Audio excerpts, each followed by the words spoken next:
Some question answers, inshallah. I know we're running late, but I think everyone is here very eager to have some question answers. If you don't mind, Sheikh, with your permission. Yes, please. If you don't mind, I'll take the opportunity to start off like one of my own question.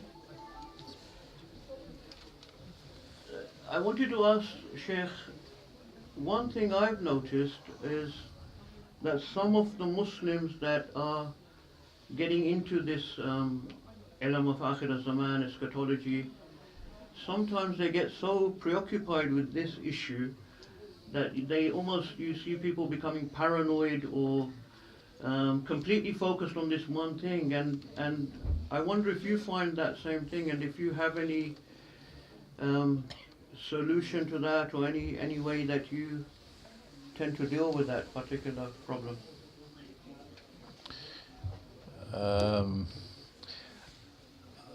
Fortunately, I have not found that amongst those who have become my students and who have been studying my books.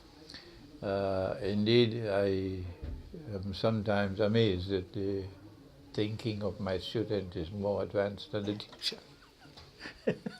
The student is more advanced than the teacher, and I have great hope in my heart, yes, that a great scholarship will emerge in the future. But I do have a word of advice. When my teacher, Maulana Dr. Muhammad Fadlur Rahman Ansari Rahimahullah, was teaching me, he trained me never to accept anything unless I was convinced that that it was correct. That's how I was trained intellectually. So I would go to him and say, Maulana, I don't agree with you. That man would respond with only a smile. That's all. Nothing else. 4 months later, I would come to him and say, Maulana, now I agree with you. Now I agree with you. So my advice to you is, when you are confronted by these who are becoming a little bit intellectually disoriented with the subject, and they start battering you with the differing views and so on, it is beneficial to smile and let the river of thought flow at its own speed.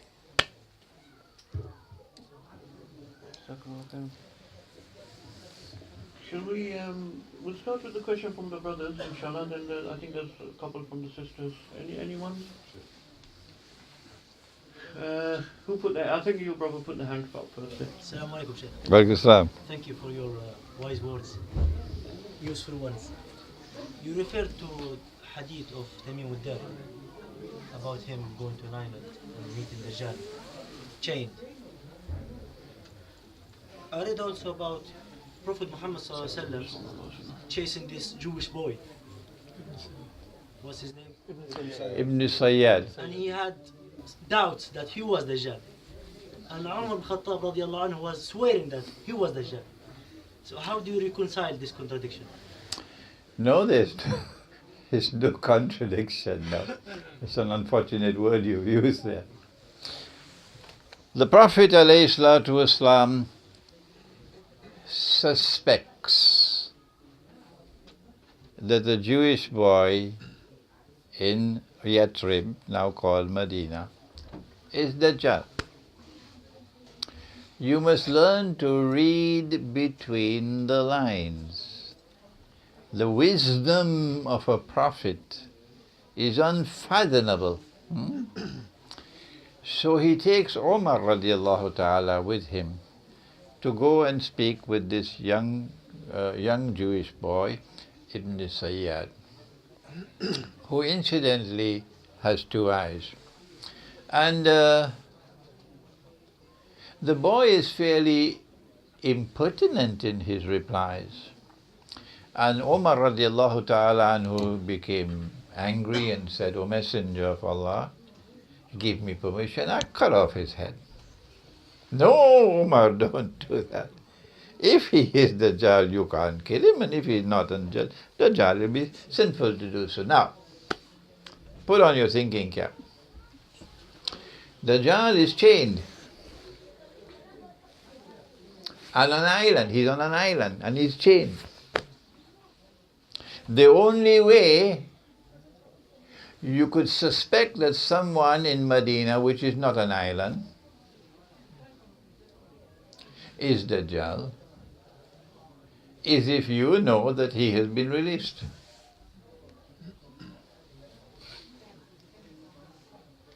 So this event is not meant to confirm to us that this young man is Dajjal at all. In fact, he's not Dajjal. This event is meant to convey to us the news in a manner which you have to have intelligence to recognize it, that the Prophet is saying to you that Dajjal is now released. That's the importance of it. Yeah.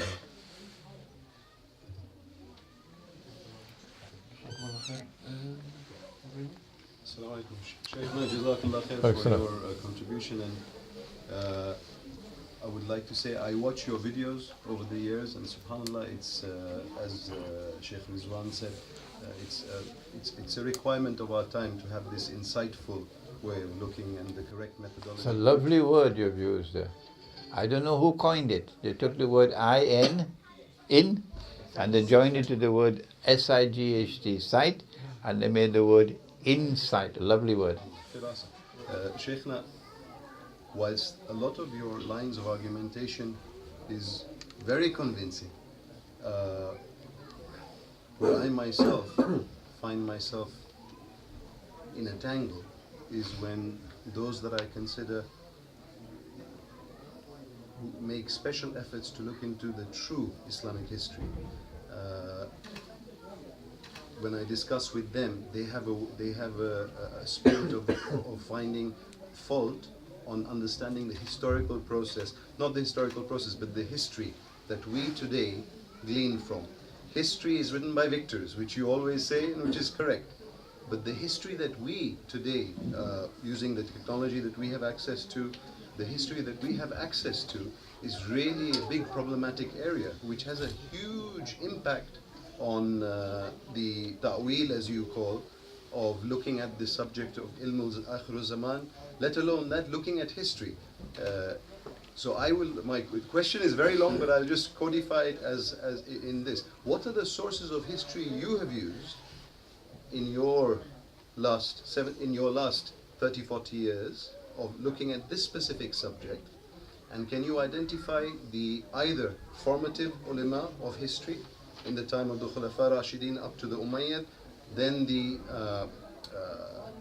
classical ulama, and then the pre-modern and post-modern ulama that you've used, so that we can also research on those sources? Because I put this to you: whether you study at Sorbonne or Al Azhar, or whether you're at Medina University or Karachi, today you cannot submit a thesis on any subject referring to our formative and classical ulama's history sources, which are not even translated.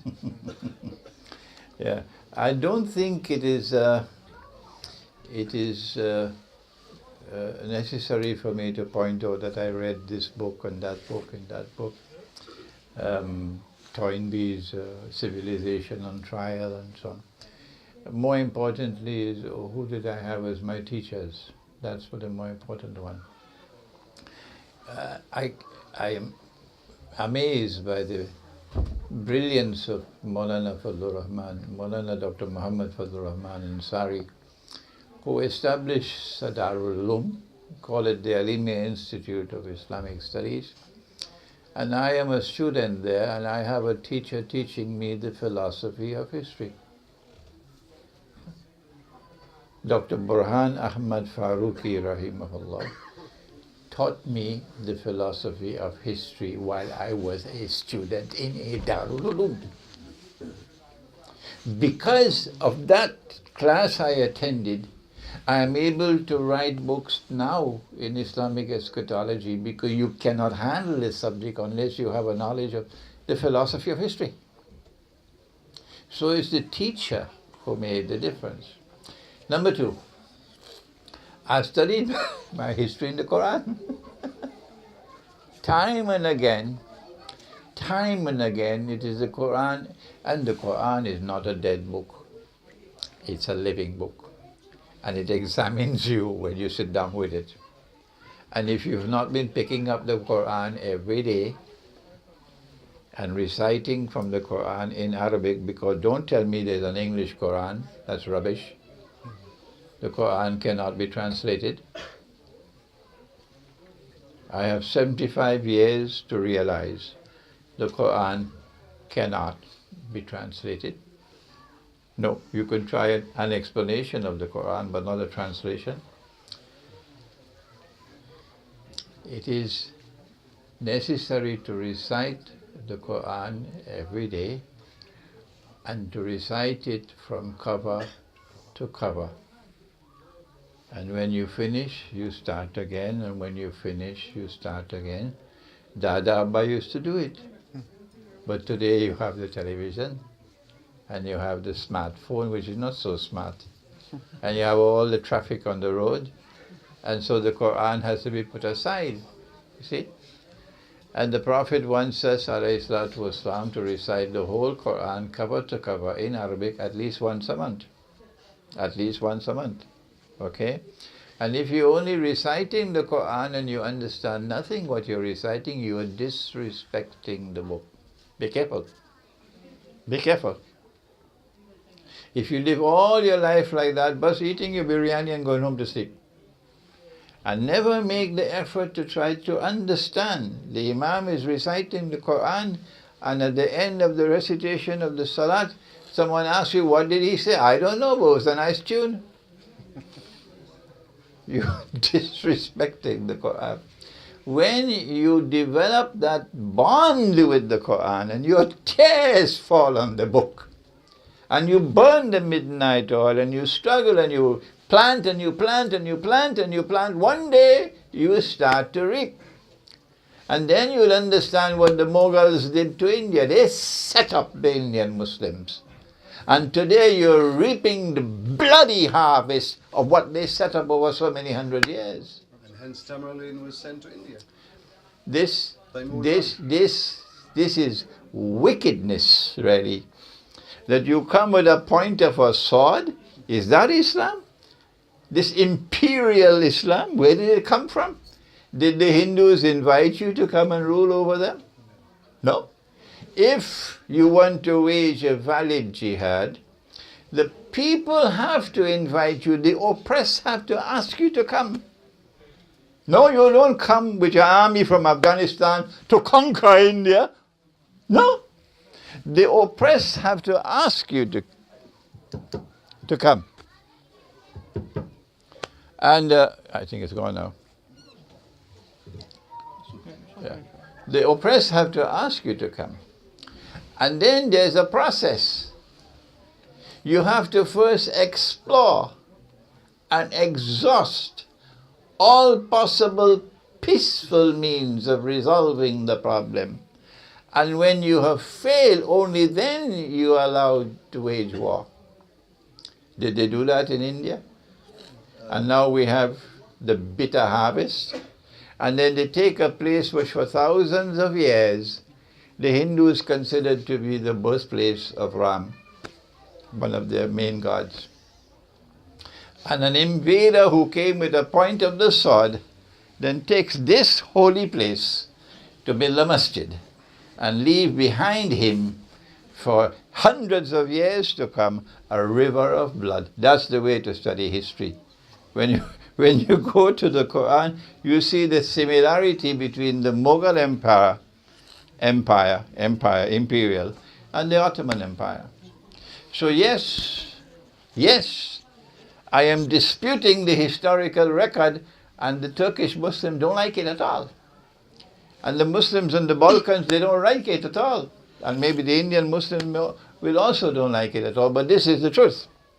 We have to reread history. That's right. We have to reread history. And when we reread history from the light of the Quran, will be able to remove the cobwebs and see things as they are. And that is what has happened in India. We've been set up, and that was happened in the Ottoman world. We were set up. Probably one last question, inshallah. Anyone has got a very good question? Please. Who said please? Can I answer? Assalamu alaikum, Sheikh. In some of your previous interviews and lectures, you referred to the authorities of Russia as Zulkarnain. On that analysis, could we conclude that the hands of the Russian authorities are, blood free of innocent people? Let me try to repeat, because sometimes my language may not be properly. Yeah. I may be tired, working, traveling for months and months and months, and you get tired and you use unguarded language. Zulkarnain is someone who impacts on two ages, not two horns. The first age or the first people is there in the Quran in Surah Al-Kahf. In power, emerges divinely ordained, resting on the foundations of faith.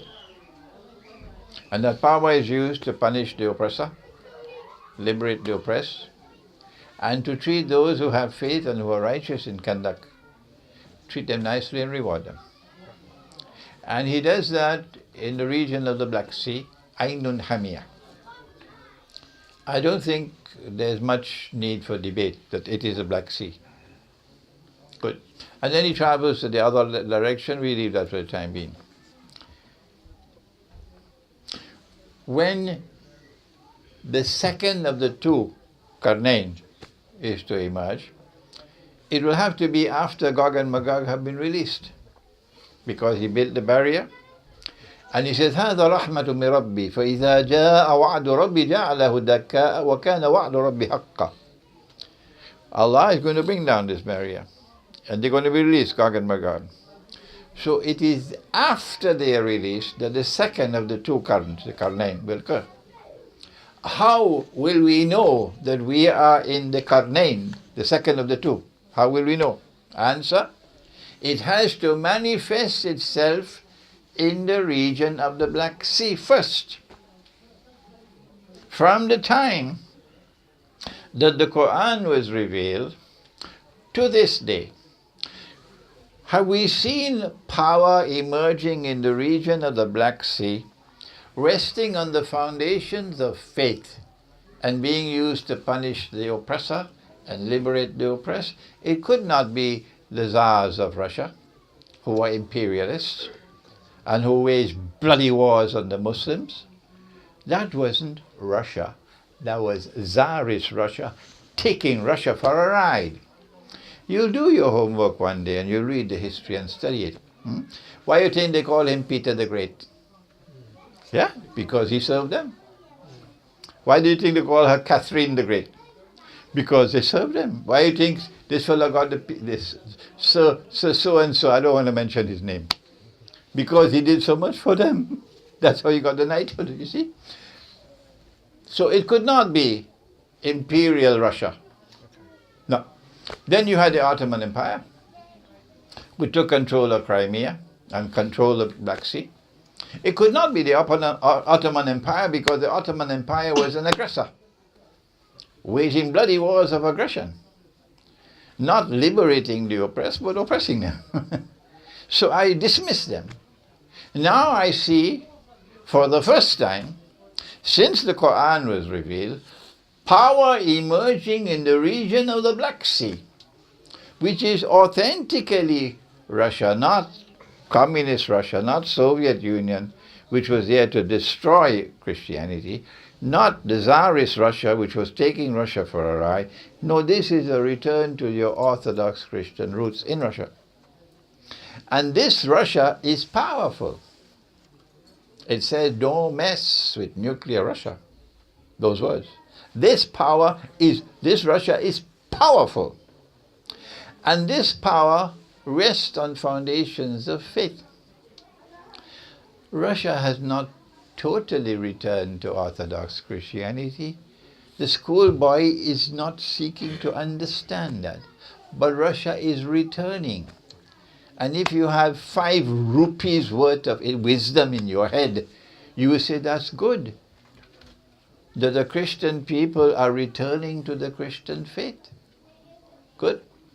When Russia took Crimea, or recovered Crimea, because Crimea was Russian, when Russia recovered Crimea 2 years ago, Russia now controls the Black Sea.